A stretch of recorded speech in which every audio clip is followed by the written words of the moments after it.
Hello friends, welcome to my channel spice of life. நம்ம கிருஷ்ண கதையில் இன்னைக்கு அத்தியாயம் 10 பார்க்க போகிறோம். வாங்க கதையை கேட்கலாம். அத்தியாயம் 10. நலக்கூவரன் மணிகிரீவன் சாப விமோச்சனம். நலக்கூவரன் மணிகிரீவன் சாபம் பெறுவதும் நாரதரின் இன்பகரமான விருப்பப்படி கிருஷ்ணர் அவர்களுக்கு சாப விமோச்சனம் அளிப்பதும் இங்கு விவரிக்கப்படுகிறது.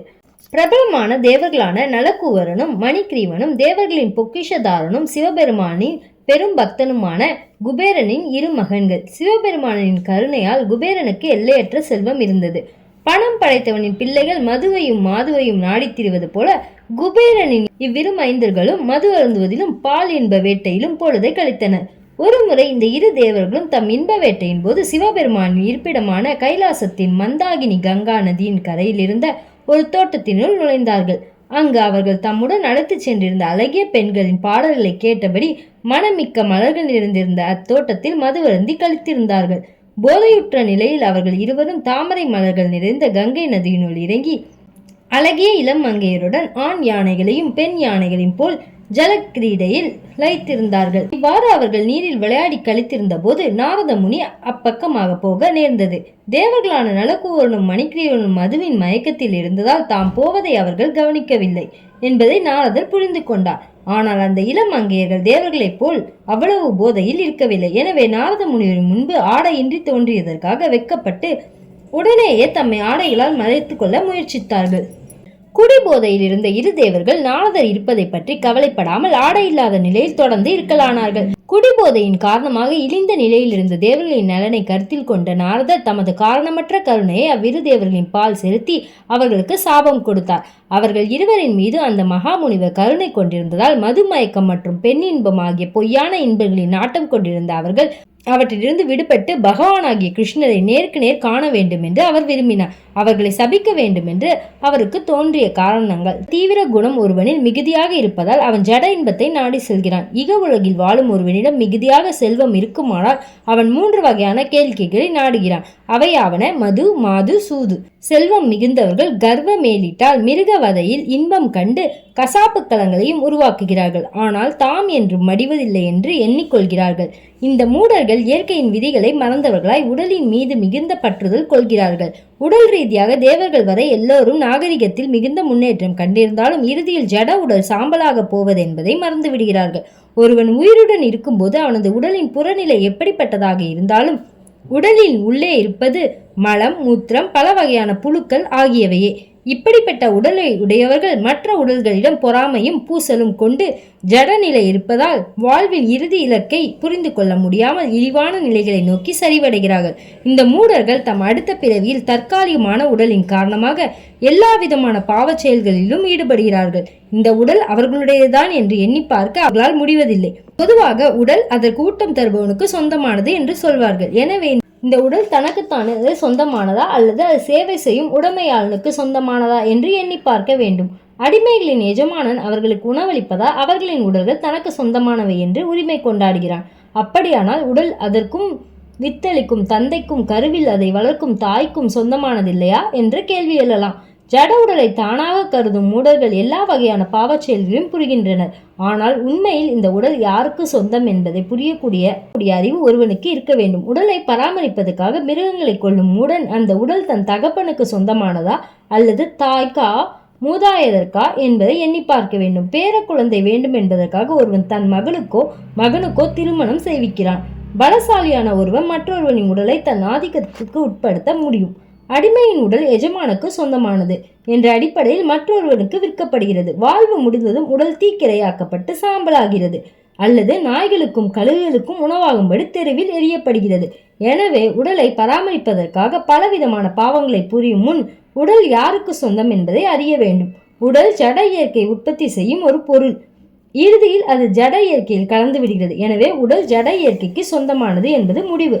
உடல் தனக்கு சொந்தமானது என்று ஒருவன் தவறாக எண்ணக்கூடாது. பொய்யான ஒரு உடைமையை காப்பாற்றப்படுவதற்காக ஏன் ஒருவன் கொலை தொழில் செய்ய வேண்டும்? மிருகங்களை ஏன் கொல்ல வேண்டும்? செல்வ செருக்கின் மாயையில் இருப்பவன் நன்னெறிகளை பற்றிய எண்ணம் இல்லாமல் மது, மாது, மாமிசம் ஆகியவற்றை நாடுகிறான். இதை பார்க்கும்போது தரித்திரனின் நிலையே மேலானது. ஏழை பிறரின் உடலுக்கு தீங்கிழைக்க மாட்டான். ஏனெனில் உடல் வருத்தம் என்றால் என்னவென்பது அவனுக்கு தெரியும். எனவே செல்வத்தால் பொய்யான செருக்கை அடைந்திருக்க நலக்கூவரனும் மணிக்கிரீவனும் செல்வமற்ற நிலையை எய்தும்படி செய்ய வேண்டும் என்று நாரத மகாமுனிவர் தீர்மானித்தார். உடலில் ஊசி குத்தியதால் அவதிப்பட்டிருக்கும் ஒருவன் பிறர் உடலில் ஊசி குத்துவதை விரும்ப மாட்டான். நல்லெண்ணமுடைய ஒருவன் தான் தரித்திர நிலையில் இருந்தாலும் பிறரும் அவ்வாறு அவதிப்பட வேண்டும் என்று விரும்ப மாட்டான். ஏழ்மை நிலையிலிருந்து செல்வந்தனானவன் பொதுவாக தன் கடைசி காலத்தில் பிறரின் ஏழ்மையை போக்குவதற்காக தான தர்மங்கள் செய்வதை நாம் காண்கிறோம். அதாவது இரக்க குணமுள்ள ஏழை பிறரின் கஷ்டங்களை அனுதாபத்துடன் நோக்குகிறான். ஏழை செருக்கடைவதில்லை, பொய்யான பகட்டுக்கு ஆளாவதில்லை. பகவானின் அருளால் தன் உடலை காப்பாற்றுவதற்கு தனக்கு கிடைத்திருப்பதோடு திருப்தி அடைகிறான். ஏழ்மையில் இருப்பதும் ஒரு வகையான தவமாகும். வேத பண்பாட்டின்படி பிராமணன் செல்வ மிகுதியினால் ஏற்படும் பொய்யான கௌரவத்திற்கு ஆளாகாமல் இருப்பதற்காக தன்னை எப்போதும் ஏழ்மை நிலையில் வைத்திருக்க வேண்டும். இக செல்வம் காரணமாக ஏற்படும் பொய்யான செருக்கு ஆன்மீக முன்னேற்றத்திற்கு பெரும் தடையாக விளங்கும். மிக அதிகமாக உணவை உண்டு உடல் பெருக்கும் நிலை ஏழைக்கு ஏற்படாது. தேவைக்கு அதிகமாக உண்பது அவனுக்கு சாத்தியமில்லை. ஆதலால் அவனின் புலன்கள் கட்டுக்கடங்காமல் போவதில்லை. உணர்வுகள் கட்டுப்பாட்டிற்குள் இருக்கும்போது ஒருவன் வன்முறையில் ஈடுபடுவதில்லை. ஏழையாயிருப்பதில் மற்றொரு நன்மை என்னவென்றால், நற்பண்புடையவர்கள் தயங்காமல் அவனிடம் வருவார்கள். அவர்களின் வருகையால் பயன்பெறும் நல்வாய்ப்பு ஏழைகளுக்கு உள்ளது. செல்வத்தில் மிகுந்தவர்கள் தன் இல்லங்களுக்குள் யாரையும் அனுமதிப்பதில்லை. எனவே சாதுக்கள் அவர்களிடம் செல்வதில்லை. வேத முறைப்படி சாதுக்கள் இரவலராக எந்த வீட்டிற்கும் செல்லலாம். குடும்ப காரியங்களை கவனிப்பதில் மும்முரமாக இருக்கும் கிரகஸ்தன் ஆன்மீக முன்னேற்றத்தை பற்றி எண்ணுவதில்லை. ஆகையால் சாதுக்கள் அவனிடம் செல்லும் போது ஆன்மீக எண்ணங்களும் அவனில் எழும் வாய்ப்பு ஏற்படுகிறது. ஏழையும் சாதுவின் தொடர்பு காரணமாக முக்தி பெறும் வாய்ப்பை அடைகிறான். செல்வ செருக்கினால் முழுமுதற் கடவுளின் பக்தர்களான சாதுக்களின் தொடர்பை இழந்து நிற்பதில் என்ன லாபம்? அந்த இரு தேவர்களும் இக உலக செல்வச் செருக்கினால் கர்வமடைந்து இழிவை தேடிக்கொள்ளாத வண்ணம் பார்த்து கொள்வது நம் கடமை என நாரத மகாமுனிவர் எண்ணினார். வீழ்ச்சி அடைந்திருந்த அந்த இருவரையும் காப்பாற்ற வேண்டும் என்ற எண்ணம் கருணை உள்ளம் படைத்த நாரதருக்கு ஏற்பட்டது. அவர்கள் அறியாமையில் இருந்ததால் தம் புலன்களை கட்டுப்படுத்த இயலாமல் காம வாழ்வில் ஈடுபட்டிருந்தனர். வெறுக்கத்தக்க நிலையில் இருந்த அவ்விருவரையும் காப்பாற்றுவது நாரதை போன்று நற்குணம் படைத்த ஒருவரின் கடமை.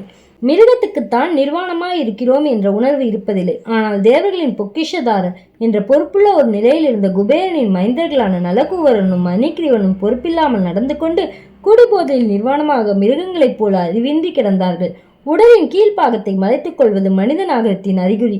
ஒரு ஆணோ பெண்ணோ இந்த கோட்பாட்டை மறக்கும் போது அவர்கள் மனித நிலையிலிருந்து இழிந்தவர்களாகிறார்கள். எனவே அவ்விருவரையும் அசேதன உயிர் பொருட்களான மரங்களாக செய்வது அவர்களுக்கு தக்க தண்டனையாகும் என்று நாரதர் எண்ணினார். அவ்விரு சகோதரர்களும் மரங்களாக மாறிய பின்பும் அவர்களுக்கு ஏன் அந்த தண்டனை வழங்கப்பட்டது என்பதை அவர்கள் நினைவிற்கொண்டிருக்க வேண்டும் என்றும் நாரதர் தம் கருணையின் காரணமாக விரும்பினார். உடல் மாறிய பின் உயிர் வாழி தன் முந்தைய பிறவியின் நட்புகளை மறந்து விடுகிறார். ஆனால் சில குறிப்பிட்ட சந்தர்ப்பங்களில் இறைவனின் கருணையால் நலகூவரனையும் மணிக்கிரீவனையும் போல் ஒருவன் முற்பிறவியின் நிகழ்ச்சிகளை மறவாமல் இருப்பதும் உண்டு. அந்த இரு தேவர்களும் தேவர்களின் காலக்கணக்கின்படியான 100 ஆண்டுகளுக்கு மரங்களாக இருந்து பின்னர் முழுமுத கடவுளின் ஒப்பற்ற கருணையால் அவரை நேருக்கு நேர் காணும் நட்பேற்றை அடைய வேண்டும் என்று நாரதர் எண்ணமிட்டார். அவ்வாறு அவர்கள் மீண்டும் தேவநிலைக்கு உயர்த்தப்பட்டு பகவானின் பக்தர்களாக மாற வேண்டும் என்று நாரதர் விரும்பினார். இதன் பின் நாரதர் தம் இருப்பிடமான நாராயண ஆசிரமத்திற்கு திரும்பி சென்றார். அந்த இரு தேவர்களும் இரட்டை அர்ஜுன மரங்கள் என்று பெயர் பெற்ற மரங்களாக மாறினார்கள். நாரதரின் அபார கருணையால் அவர்கள் இருவரும் நந்த மகாராஜாவின் அரண்மனை முற்றத்தில் மரங்களாக தோன்றி வளர்ந்து பகவானான கிருஷ்ணரை நேருக்கு நேர் காணும் நல்வாய்ப்பை பெற்றார்கள். குழந்தை கிருஷ்ணர் உரலில் பிணைக்கப்பட்டிருந்தாலும் தம் பெரும் பக்தரான நாரதரின் வாக்கை காப்பாற்றுவதற்காக அவ்விரு மரங்களையும் நோக்கி செல்ல துவங்கினார்.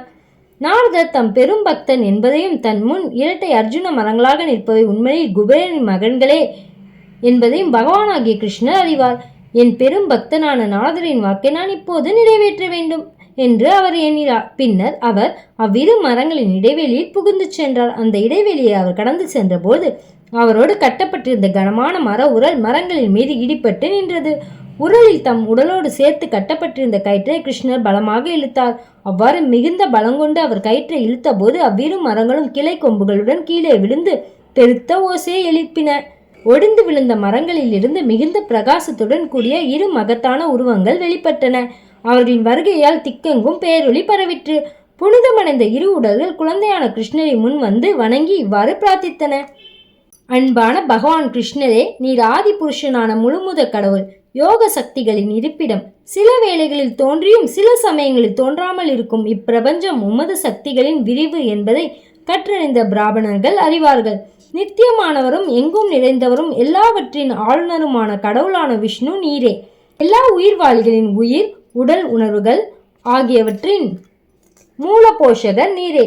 நற்குணம், தீவிர குணம், அறியாமை குணம் ஆகிய ஜடவியற்கையின் முக்குணங்களின் வசப்பட்டு இயங்கும் பிரபஞ்ச தோற்றத்தின் மூலம் நீரே. பல்வேறான உயிர்வாழ்களில் நீர் பரமாத்மாவாக விளங்குகிறீர். அவர்களின் உடல்களிலும் மனங்களிலும் நிகழ்பனவற்றை நீர் அறிவீர். எனவே எல்லா உயிர்வாளிகளின் எல்லா செயல்களையும் நடைபெற செய்யும் உன்னத இயக்குனர் நீரே. ஆனால் ஜடவியற்கையின் முக்குணங்களின் வசப்பட்டிருக்கும் எல்லாவற்றிற்கும் மையமாக நீர் இருந்தாலும் மாசடைந்த அத்தன்மைகள் உம்மை பாதிப்பதில்லை.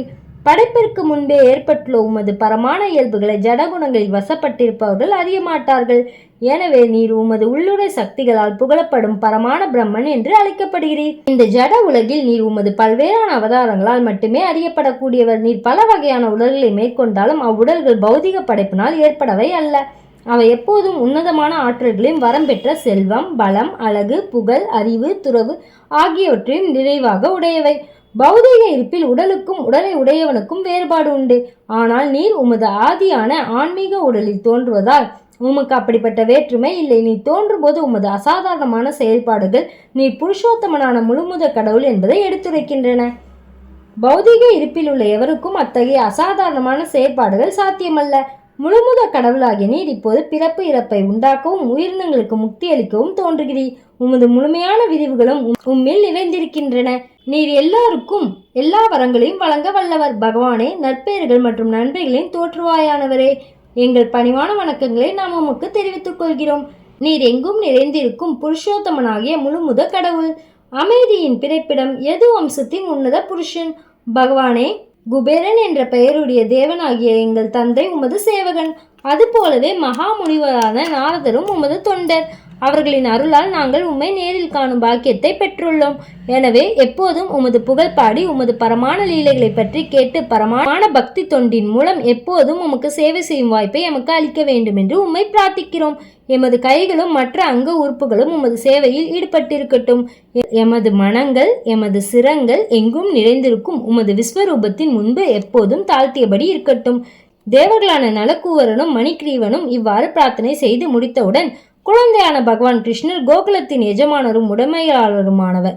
யசோதையின் கயிறுகளால் மர உரலில் பிணைக்கப்பட்டிருந்தவர் புன்முறுவல் பூத்தபடி கூறினார். தேவகுலத்தில் வந்த நீங்கள் இருவரும் அற்புதமான அழகும் அபரிதமான செல்வமும் பெற்றிருந்ததால் செருக்குற்று அதன் விளைவாக அடைந்திருந்த இழிநிலையிலிருந்து உங்களை காப்பாற்றுவதற்காக என் பெரும் பக்தன் நாரத முனிவர் உம்மிடம் தமது கருணையை காட்டினார் என்பதை நான் அறிவேன். மிக இழிந்த நிலையிலான நரக வாழ்விற்கு நீங்கள் சரிந்து விடாமல் அவர் உங்களை காப்பாற்றியிருக்கிறார். இந்த விவரங்களை எல்லாம் நான் ஏற்கனவே அறிவேன்.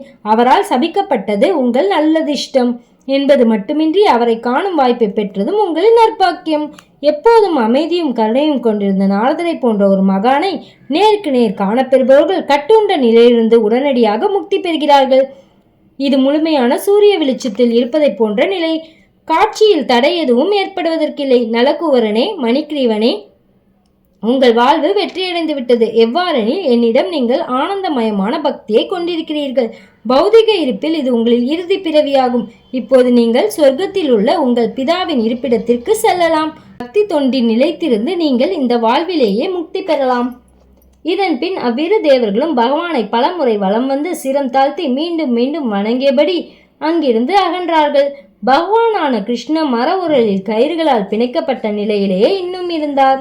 பக்தி வேதாந்தர் எழுதிய கிருஷ்ணர் எனும் நூலின் 10வது அத்தியாயமான நலக்கூவரன் மணிக்கிரீவன் சாப விமோச்சனம் இவ்வாறு நிறைவு பெறுகிறது.